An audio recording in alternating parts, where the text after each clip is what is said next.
Hey there, how's it going? I hope you're doing well. Out here on a walk on a gorgeous day here in Western Oregon. Feels a lot like spring. It's really cool. So taking advantage of that and getting out for a walk. So I was sitting around the other day and thinking about this poem popped into my head. I was thinking about some of the things I've been experiencing lately, about making choices. Choices of what to eat, choices of when to eat, choices about just life, right? And this poem kind of popped into my head by Robert Frost, Road Not Taken, I think was the title of it. And I think a great majority of us have probably experienced that poem at one point in our life. In school or whatever, but it starts off that so similar to, and I paraphrase, two roads diverged in a yellow wood. And basically one road is well traveled, well beaten, clear of obstacles. It's the easy road. It's the less difficult road. And the other road is overgrown, less traveled. It's more difficult. It may have obstacles. And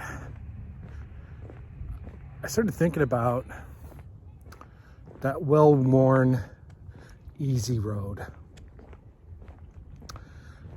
And that's the road I've traveled most of my life when it comes to health, weight, food choices, and all of that, right? It's the road that led to my obesity. It was eat whenever I want, eat whatever I want, relax more than I exercise,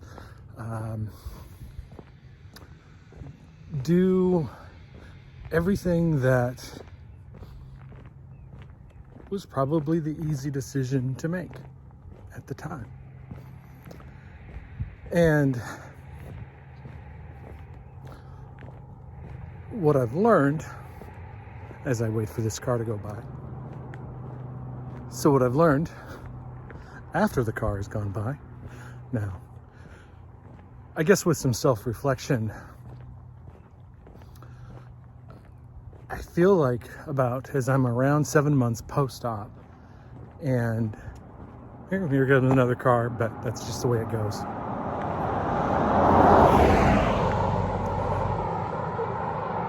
I'm about 7 months post-op. Lost almost 100 pounds. Been kind of stalled out towards that 100-pound mark, but the key point is my body fat is in the average range, not the obese range, not the overweight range, but I am just inside the average range, which is pretty darn cool. But at the same time, I can tell that my stomach has relaxed a little bit. I can eat a little bit more food. I don't experience, if I eat something sweet with sugar, unless I eat a lot of it, or if I eat something really fatty, unless I eat a lot of it, I feel okay. You know, those sweet treats give me a little dopamine kick. Kind of like, this is damn good. And I also feel those regular life stresses that are going on. You've heard me refer to this really massive project that I'm working on with my job. It just continues to sort of ramp up to intensity to this May 4th is this date. May the 4th be with us. It's this date that hangs out there of when this new thing, this new process and software and a whole bunch of things that are tied to it goes live. And it's a type of thing that affects people's stress levels and anxiety. Other people, the decisions I'm making within this project affect other people in a very big way. So I have this sort of burden over the top of me because I have been in their position when something new has been implemented and not implemented well, and I wanted to make it right? Another car coming by, we'll take a pause. So I want to make it as good as I possibly can for them. And so I have this burden of there's 140 people out there that need this to go as good as possible. And actually more than that, and we talk about the people outside of our organization that it affects, we're talking thousands of people. Frankly, potentially hundreds of thousands. You know, we take about 1 million calls a year. Okay, so I work for Public Safety Emergency Communications, aka 911. Okay, so that's why this has far-reaching effects. And so I feel that burden. So I feel those old haunts of stress eating, of emotional eating, of seeking the dopamine hit from foods with sugar or high fat. And it feels like a familiar road, right? Feels like a path that I have trampled down over and over again over my life that led to diabetes, that led to high blood pressure, that led to all of those things that ailed me. And I can feel that pull to take the easy path.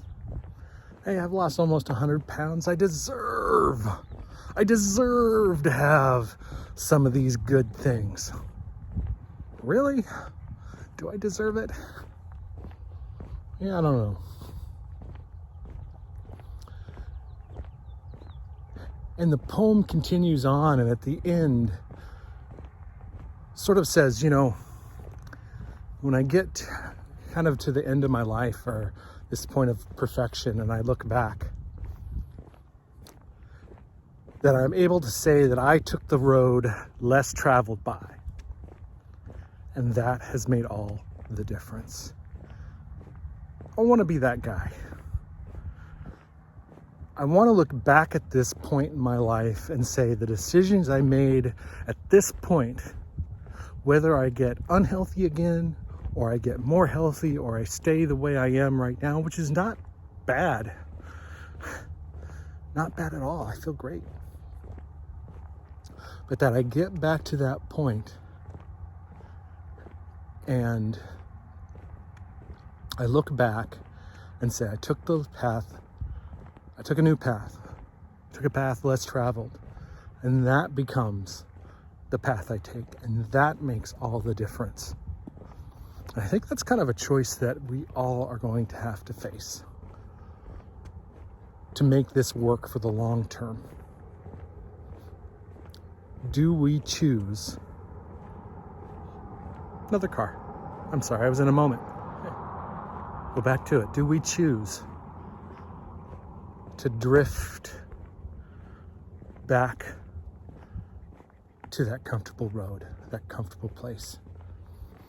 And we're filled with many choices like that, I think, during our lives, but this one impacts so many things, that our health and well-being and our longevity, our happiness. And our happiness doesn't have to be tied to those things that are on the comfortable road. And I don't know, that's just what was on my mind today. And for the last couple of days, as I sort of experience these little pulls to make bad choices instead of good choices. And I think it's battles that we all face over time and make things very difficult in this path, just like it does pre-surgery. And one of the things we have to come to terms with is that the effects of surgery are relatively temporary. They are not permanent. Our small stomach is semi-permanent. It relaxes over time. It allows you to eat a little bit more over time. The fear of stretching out is actually pretty small, because you really have to intentionally overeat to stretch it out. But it does relax. You are going to be able to eat more food over time. And just grabbing my mail.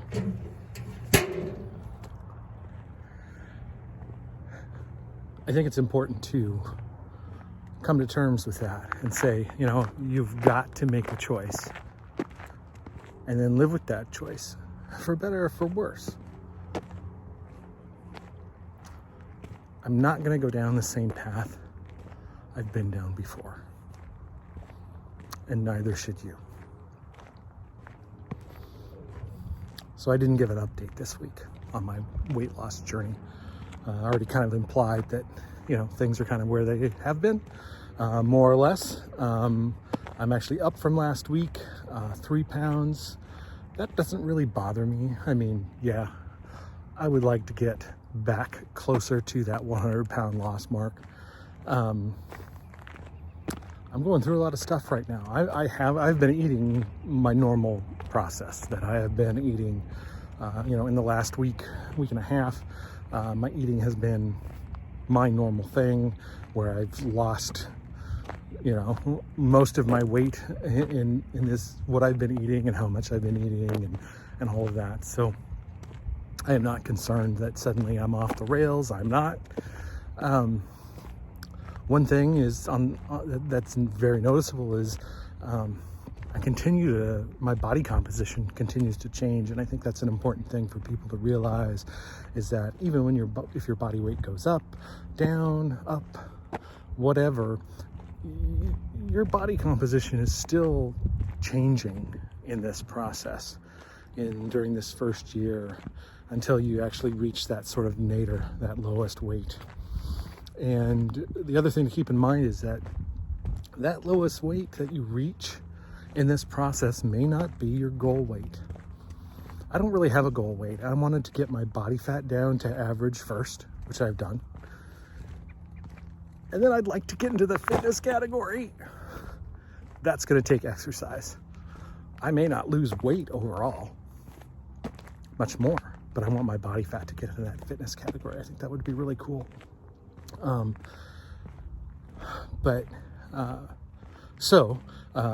Just to do the official recap, if you've waited that long in this process,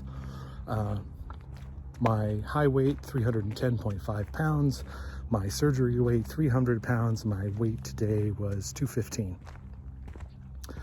My low so far has been 212. If I can get down to that 210.5, that'd be 100 pounds. That would be really cool. I'm pretty sure I'm going to get there. Like I said, I am so happy the way I am right now. Like, I can move so much better. So many things are so much better. It's insane. But, 100 pounds just sounds really good.